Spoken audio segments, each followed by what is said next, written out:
Operation ಸಿಂಧೂರ ಪಾಕ್ ಉಡೀಸ್ ಅಮಾಯಕ ಭಾರತೀಯ ಹೆಣ್ಣು ಮಕ್ಕಳ ಸಿಂಧೂರ ಅಳಿಸಿದ ಭಯೋತ್ಪಾದಕ ರಕ್ಕಸರ ವಿರುದ್ಧದ ಪ್ರತೀಕಾರ ಆಪರೇಷನ್ ಸಿಂಧೂರ ಆರಂಭವಾಗಿದೆ.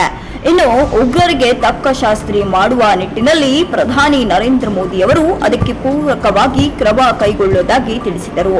ಪಾಕಿಸ್ತಾನ ಆಕ್ರಮಿತ ಕಾಶ್ಮೀರದಲ್ಲಿ ಉಗ್ರರ ಅಡಗುತಾಣಗಳ ಮೇಲೆ ಕಾರ್ಯಾಚರಣೆ ನಡೆಸಿದ್ದು ಪ್ರತಿಯೊಬ್ಬ ಭಾರತೀಯರಲ್ಲಿ ಹೆಮ್ಮೆ ಸಂತಸಕ್ಕೆ ಕಾರಣವಾಗಿದೆ ಎಂದು ತಿಳಿಸಿದ್ದಾರೆ. ಪ್ರತಿಯೊಬ್ಬ ಭಾರತೀಯರು ನಮ್ಮ ಸೈನಿಕರಿಗೆ ಬೆಂಬಲ ನೀಡಬೇಕು. ಉಗ್ರಗಾಮಿಗಳ ಅಟ್ಟಹಾಸಕ್ಕೆ 26 ಭಾರತೀಯರು ತಮ್ಮ ಪ್ರಾಣ ಕಳೆದುಕೊಂಡಿದ್ದರು. ನಂತರ ಇಡೀ ದೇಶದಲ್ಲಿ ಆಕ್ರೋಶ ವ್ಯಕ್ತವಾಗಿತ್ತು. ಪ್ರತೀಕಾರ ಕಳೆದುಕೊಳ್ಳಬೇಕಿದ್ದ ಹಾಗೂ ಪಾಕ್ ಉಗ್ರರಿಗೆ ಬುದ್ಧಿ ಕಲಿಸಬೇಕೆಂದು ಪ್ರತಿಯೊಬ್ಬ ಭಾರತೀಯರು ಅಪೇಕ್ಷಿಸಿದರು. ಪಾಕಿಸ್ತಾನ ಗಡಿಯ ಪಂಜಾಬ್ ವ್ಯಾಪ್ತಿಯ ಲಾಹೋರ್ನಲ್ಲಿ ಗುರುವಾರ ಬೆಳಿಗ್ಗೆ 2-3 ಕಡೆಗಳಲ್ಲಿ ಬೃಹತ್ ಸದ್ದು ಕೇಳಿ ಬಂದಿದೆ.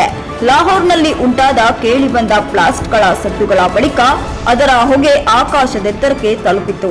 ಸಾಮಾಜಿಕ ಜಾಲತಾಣಗಳಲ್ಲಿ ವಿಡಿಯೋ ಹರಿದಾಡುತ್ತಿದೆ. ಭಾರತದಿಂದ ಬುಧವಾರ ಸಿಂಧೂರ ಆಪರೇಷನ್ ನಡೆದ 1 ದಿನದ ಬಳಿಕ ಈ ಘಟನೆ ಬೆಳಕಿಗೆ ಬಂದಿದೆ.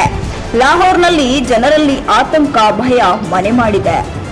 ಪಾಕಿಸ್ತಾನದ ಅತಿ ದೊಡ್ಡ ನಗರವಾದ ಪಂಜಾಬ್ ಪ್ರಾಂತ್ಯದ ಲಾಹೋರ್ನ ವಾಲ್ಟನ್ ರಸ್ತೆಯಲ್ಲಿ ಸರಣಿ ಸ್ಫೋಟಗಳು ಕಂಡುಬಂದಿವೆ. ಈ ಕುರಿತು ಸ್ಥಳೀಯ ಮಾಧ್ಯಮಗಳು ವರದಿ ಮಾಡಿದ್ದು, ಅವುಗಳು ಹಂಚಿಕೊಂಡ ವಿಡಿಯೋದಲ್ಲಿ ಜನರು ಬ್ಲಾಸ್ಟ್ ಸದ್ದು ಕೇಳುತ್ತಿದ್ದಂತೆ ಮನೆಯಿಂದ ಹೊರಬಂದು ರಸ್ತೆಯಲ್ಲಿ ಜಮಾಯಿಸಿದ್ದಾರೆ. ಎಲ್ಲರೂ ಹೊಗೆ ಹೋಗುವ ಆಕಾಶದತ್ತ ನೋಡುತ್ತಿರುವುದು ಗೊತ್ತಾಗುತ್ತದೆ. ಲಾಹೋರ್ ಭಾಗದಲ್ಲಿ ಒಟ್ಟು 3 ಬಾರಿ ಸ್ಫೋಟಗಳು ಸಂಭವಿಸಿದೆ. ಆಸ್ಕರಿ ಬಳಿಕ ಬೃಹತ್ 2 ಸದ್ದು ಕೇಳಿ ಬಂದಿದೆ. ಇಲ್ಲಿನ ನೌಕಾ ಕಾಲೇಜಿನ ಕಟ್ಟಡದಿಂದ ಹೊಗೆ ಹಮ್ಮಿದ್ದನ್ನು ಕಂಡ ಸ್ಥಳೀಯರು ಕಂಡು ಭಯಭೀತರಾಗಿದ್ದಾರೆ. ಬೆಳ್ಳಂಬೆಳಗ್ಗೆ ಜನರು ಇದೇನಿದು ಸದ್ದು ಎಂದು ಶಾಕ್ಗೆ ಒಳಗಾಗಿದ್ದಾರೆ. ಭಾರತ ಮತ್ತು ಪಾಕಿಸ್ತಾನ ಯುದ್ಧದ ಸಂದರ್ಭದಲ್ಲಿ ಗಡಿ ಭಾಗದಲ್ಲಿ ಉದ್ವಿಗ್ನತೆ ಹೆಚ್ಚಾಗಿದೆ. ಈ ಕಾರಣದಿಂದಲೇ ಲಾಹೋರ್ ಮತ್ತು ಸಿಯಾಲ್ಕೋಟ್ನಲ್ಲಿನ ಅನೇಕ ವಿಮಾನಗಳನ್ನು ತಾತ್ಕಾಲಿಕವಾಗಿ ಸ್ಥಗಿತಗೊಳಿಸಲಾಗಿದೆ.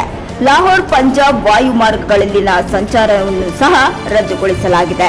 ಮತ್ತಷ್ಟು ಸುದ್ದಿಗೆ ನೋಡ್ತಾ ಇರಿ ರೆಡ್ ಅಲರ್ಟ್ ಕನ್ನಡ.